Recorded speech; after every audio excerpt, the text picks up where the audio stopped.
Un saludo para quien esté escuchando, mi nombre es Tamara Torres Plata y voy a hablarles sobre los antecedentes históricos de la psicoterapia.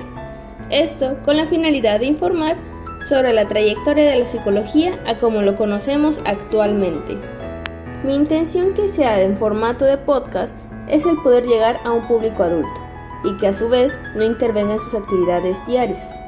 Dentro de los temas que se hablará a continuación, incluyen desde la época de la magia, filosofía y religión hasta el siglo XX, donde exploraremos el cómo pasamos de un enfoque animista hasta el pensamiento científico.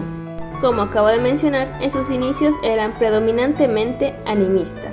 Ellos creían que el alma, como parte del ser vivo, era independiente al cuerpo y que las enfermedades eran como un acto de posesión demoníaca. No fue que en Grecia empezó el pensamiento racional, considerando el ensalmo, que consistía en uso de palabras persuasivas con fines curativos.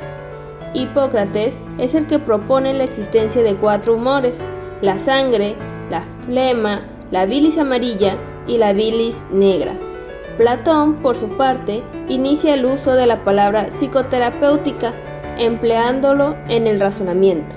Sin embargo, considero importante mencionar que las primeras psicoterapias surgieron en el mundo islámico, entre los siglos X y XII después de Cristo.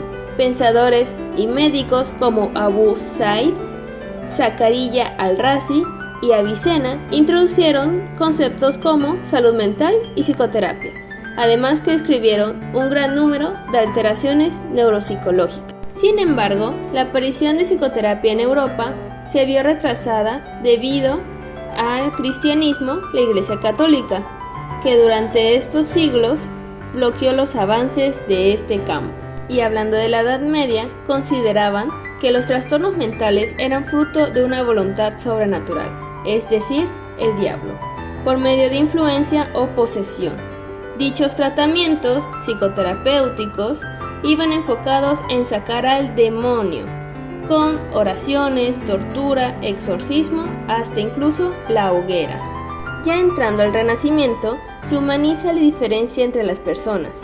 Así fuera que una persona sufriera una enfermedad mental, eso no lo hacía menos humano, y deja de considerarse estas enfermedades mentales como fruto de una posesión demoníaca. A finales del siglo XVI e inicios del siglo XVII nace Robert Burton, quien era partidario de las causas psicológicas y sociales de las enfermedades mentales, y realzó las causas emocionales de estos trastornos.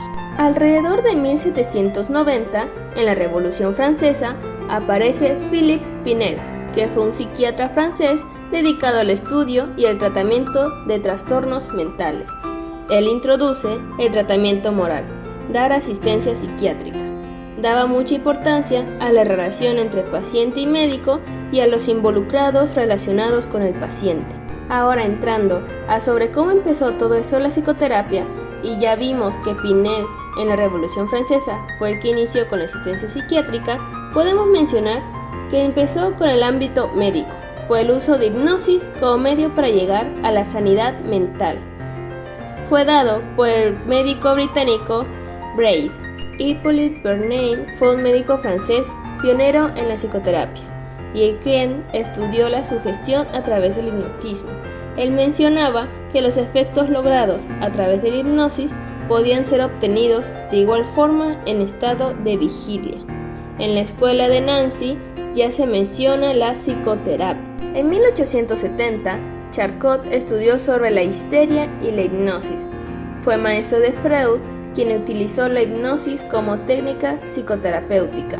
Joseph Breuer fue un médico, fisiólogo y psicólogo austriaco.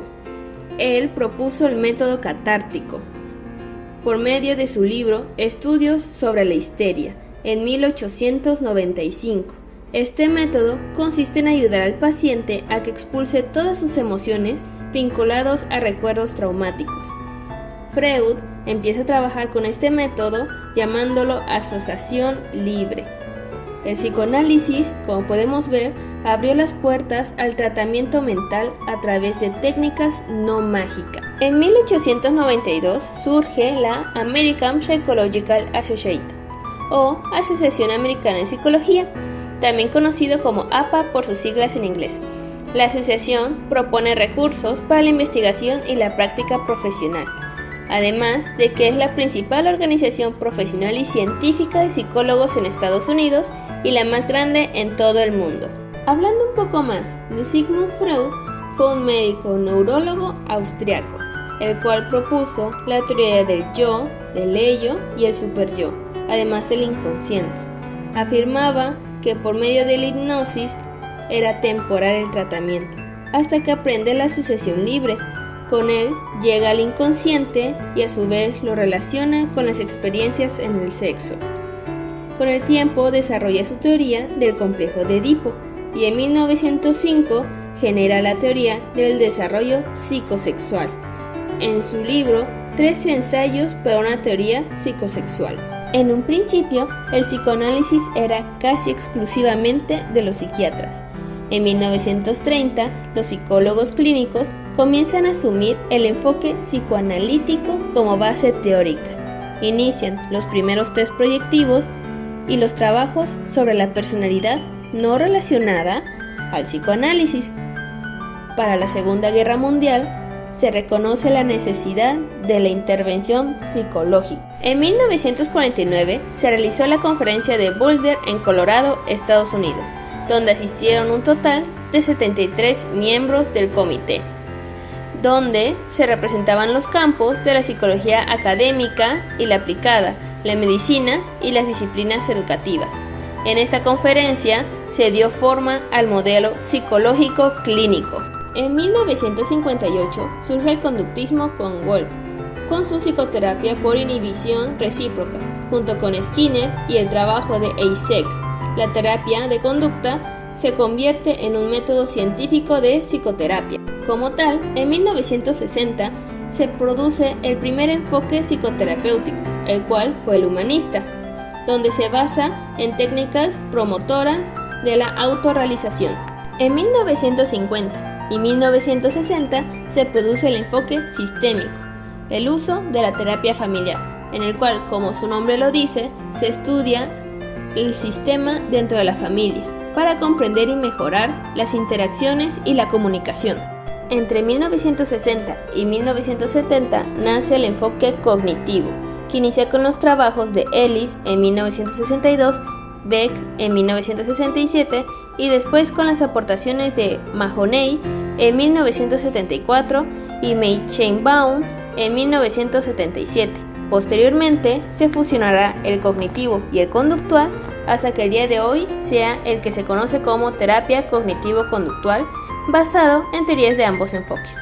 En conclusión, ya con todo lo hablado y explicado, no me quedan dudas de que la trayectoria de la psicología fueron años, siglos de investigación. Filósofos, médicos, transformaron conocimientos, en un inicio paganos y cristianos, a teorías, pruebas y bases sólidas y bien constituidas que el día de hoy usamos los psicólogos.